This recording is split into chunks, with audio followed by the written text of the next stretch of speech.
when it comes to even all kind of relationships, I kind of look at it as a business. Some people hate when I talk about that, but I look at it part love, part business. And I feel like we have to start looking at ourselves as a brand and how we associate with ourselves with who we associate with. So one of the things where there's different ways to get to an answer when it comes to relationships and dating. People have different ways to get to the goal. For me, if you look at the wristband, everybody should have. Let me know y'all get one. So you look at wristband, it says a hashtag, don't negotiate with terrorists. But the main thing I always try to preach and understand in all facets of relationship is consistency is greater than action, greater than words. Because a lot of times, people hold words and had a fantasy booked in. Someone told you, promise you something, and you're looking at it like, that's gold. They said they love me. They said this, but they was talking pillow talk. They wasn't valid. And then sometimes people get caught up in the actions speak down the words. I understand that, but I can be inconsistent. I could be the best person in the world one week and then be bipolar the next week, and then you're looking at it like, but I thought.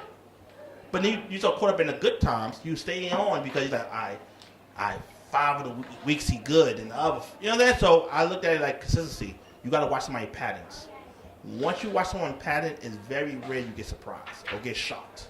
Sometimes in your head you want to convince things, but at the end of the day, you have to now understand that there's a pattern in the way they move.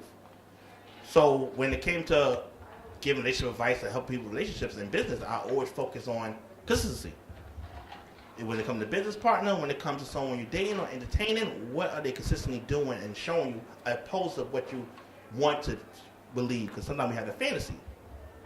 So now it's about, you look at something as a business, right? The first thing you do when you look at the business is inventory.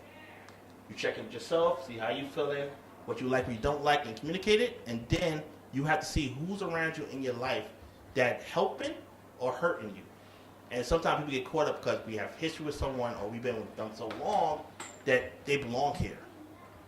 And for me, it was my biggest terror is my mother. So for me, I looked at it as a way is to the mother. How can I, and you know, the stereotype, if a man don't love his mother, he don't love her. You know that? How can he love you as a woman? So I had to deal with understanding that I feel like my mother and that concept was she had me young. So a lot of times when people have someone young, it's fight or flight. It's either you're going to use opportunity, graze to the occasion, or you get stuck in where you at. And I feel like she was stuck at the 19-year-old. So a lot of times talking to her, I see the way she moves and how she treats other people. Therefore, I had to base a pattern.